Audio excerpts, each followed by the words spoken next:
আসসালামু আলাইকুম দেশবাসী। অনলাইনে এসে দেখলাম এক ইন্ডিয়ান কুত্তা গ্যার গ্যার গ্যার গ্যার করতেছে। বাংলাদেশ আর পাকিস্তানটা নাকি মানচিত্র থেকে উড়াই দিব। গরুর স্থানা খাইয়া জীবনটা যায় ওরা ওরা বলে বাংলাদেশ আর পাকিস্তানের মানচিত্র তো উড়াই দিব। আজকে অনলাইনে পুরে জ্বর উড়াইলিস ইন্ডিয়ান এক কুত্তা।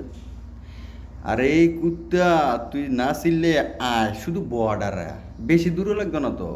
তোর যত নেতাকর্মী আছে এটি খালি ব্রাহ্মণবাড়ির এই বর্ডারে, আর কোনো জায়গাতে দরকার নেই, শুধু ব্রাহ্মণবাড়ির বর্ডারটা তাই।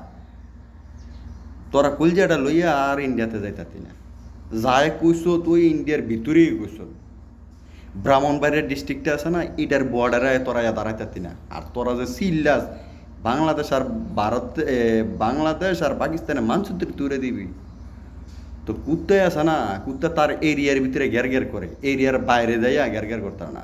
তো তোরারা কইলাম অহনও সময় আছে, তোরা যদি সুন্দর মতন দেশটার ভিতরে থাকতে চাস তোরা মিল্লামিশা থাক।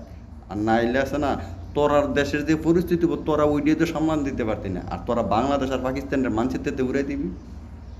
ভাগ্যটা বালা তোরা ইন্ডিয়ার ভিতরে আসো। যদি খালি বর্ডারও যদি হইতি ব্রাহ্মণবাড়িয়ার, তাহলে মনে কর কলজাটা চিরা লই এলাম মিলে তারা বর্ডারের থেকে। কখনো ভালো আছো শুদ্রা ভালো, কীভাবে প্রতিবেশীদের সাথে মিলেমিশা থাকতে পারবি ওই চিন্তাটা কর। তোরা হিন্দু হয়েছ দেখিয়া তোরা মনে করিস না দুনিয়াটা তোরা রাতে। আর তোরা তো ন্যাচারাল খানারা খাস না, ওই গরুয়ে যত ফসা মশা খাইয়া যে সেনাটা আসছে না এইটা খাইয়া তোরা কেক কেক কেক কেক করস। হ্যাঁ ভালোই দিকে বুঝলি, ভালোই তো পয়সা লাগে না, ভালোই দিকে।